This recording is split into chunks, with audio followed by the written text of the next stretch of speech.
Fala, amigo do canal, bom dia, boa tarde, boa noite a todos. Meus amigos, vamos compartilhar informações, dicas importantes para vocês, né, iniciantes e também cascudos que não têm se atualizado aí na área elétrica, tá, pessoal? Fui chamado para fazer um atendimento em uma loja aqui próximo à obra onde a gente está. E o cliente me ligou e falou: seu Mauro, poxa, eu escutei um estouro aqui na tomada e a gente tá sem luz aqui na loja, né? A menina colocou, a menina fez uma gambiarra aqui, a moça, né? Fez uma gambiarra aqui na minha tomada para entrar um pino mais grosso, né? E acabou que fechou curto, né? Derreteu e fechou curto. Escutei o estouro e desligou dois disjuntores, seu Mauro. Desligou um disjuntor que era dessas tomadas, eu creio, que ele me relatou pelo telefone, né, pessoal? Era o disjuntor dessas tomadas, eu creio, e logo depois desarmou também o disjuntor, o primeiro disjuntor do quadro. Não sei se é o disjuntor geral que se fala e tal, enfim. Isso foi o que ele me relatou. Beleza, eu deixei meu pessoal aqui na obra e fui lá fazer o atendimento. Chegando lá, pessoal, realmente era aquilo que ele tinha falado. Desligou o disjuntor dos circuitos da tomada e desligou em seguida o disjuntor geral. Então ele me fez uma pergunta, que essa pergunta que ele me fez foi o que me fez vir gravar esse vídeo aqui para vocês.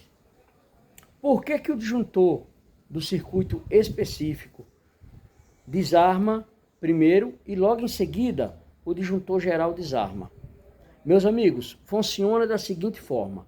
Por isso a importância do cálculo de demanda e o disjuntor bem dimensionado ou dimensionado corretamente, melhor falando, para aquele determinado circuito.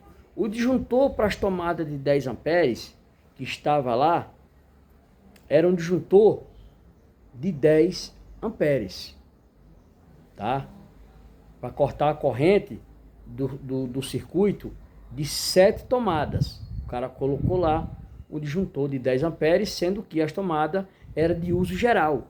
Tomadas de 10 amperes, não era tomada de uso específico, no caso, tomada de 20 amperes, né? Por que acontece isso? Porque a gente fala na elétrica da seguinte forma: essa é a atuação primária, né? A atuação primária de um curto-circuito é naquele disjuntor que está instalado ali, colocado ali para aquele circuito.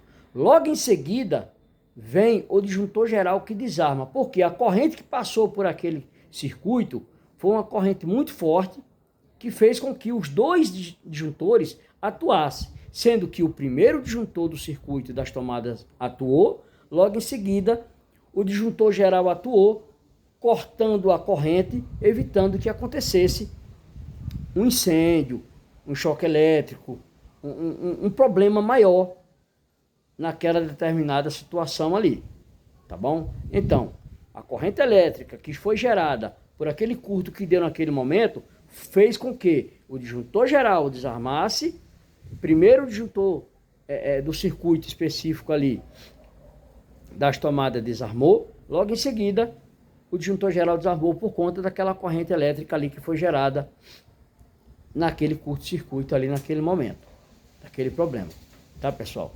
Então, é correto sim desarmar o disjuntor do circuito específico, né? E logo em seguida desarmar o disjuntor geral por conta da corrente elétrica que é gerada ali muito forte, aquela anomalia elétrica, e o disjuntor geral vai e atua também, cortando assim a corrente elétrica para não passar, para não passar para os demais circuitos e afetar, e com isso aí gerar um incêndio caso ele não venha a atuar, tá, pessoal? O disjuntor geral, tá bom? Então é isso. E falando do problema que gerou o curto-circuito, foi que a menina pegou, foi lá, desligou o disjuntor, que ela sabia qual era o disjuntor das tomadas, desligou o disjuntorzinho, enfiou uma faca para abrir uma tomada de 10 amperes para colocar um airfry, que o plug é de 20 amperes. Né? Então, a tomada não suportou a corrente elétrica, que foi o aquecimento, né? A potência daquele aparelho, que é a airfry, a tomada de 10 amperes não suporta, porque a corrente é bem maior que a gerada ali para aquele aparelho. Aquele aparelho ele requer de uma corrente elétrica basicamente ali de 20 amperes, que é a tomada que pede para ele, tomada de 20 amperes. Tá bom, pessoal? Então não façam isso, não façam adaptações que aconteceu lá na loja do amigo que eu fui fazer o atendimento hoje. Tá? Não façam isso. Vai reabrir? Não, não faz isso, meu amigo. Vai ter problema, você vai dar ruim. É arriscado você tomar um prejuízo muito maior. Tá bom? Ela foi lá, reabriu com a faca, plugou lá, achando ela que fez o certo. Não tem conhecimento, ela não é eletricista, ela não trabalha na área elétrica, ela é uma vendedora. Foi lá para usar airfry, fez esse trabalho, o trabalho não correto, prejudicou a loja. A loja toda ficou sem luz, né? Por um bom período, que até eu chegar lá levou 1 hora e 15 minutos, né? Por ser uma sorveteria, né? Açaí, lá eles vendem açaí e sorvete, é um prejuízo você ficar com a loja parada por 1 hora e 15 minutos, né? Então, é isso. Não se faz esse procedimento. Se o aparelho requer 20 amperes, para o seu uso ali, se ele pede uma tomada de 20 amperes, você vai lá e troca o espelho da tomada. Não só trocar o espelho da tomada, como também conferir aquele condutor que está lá, ver se ele vai suportar aqueles 20 amperes que vai ser colocado ali para uso. Tá bom, meus amigos? Então é isso. Adaptações geram prejuízos. Tá ok? E é isso. Pessoal, fica todos com Deus. Vou voltar ao trabalho. Tá bom? Se a gente não trabalhar, a gente não produz e a gente não recebe o cascaio. Tá bom, pessoal? Fica todos com Deus. Não esquece de ajudar no estúdio, pessoal. Vou deixar no primeiro comentário aí, como eu faço sempre. Tá bom? O Pix, que é o CNPJ da empresa. Fica todos com Deus. Fui!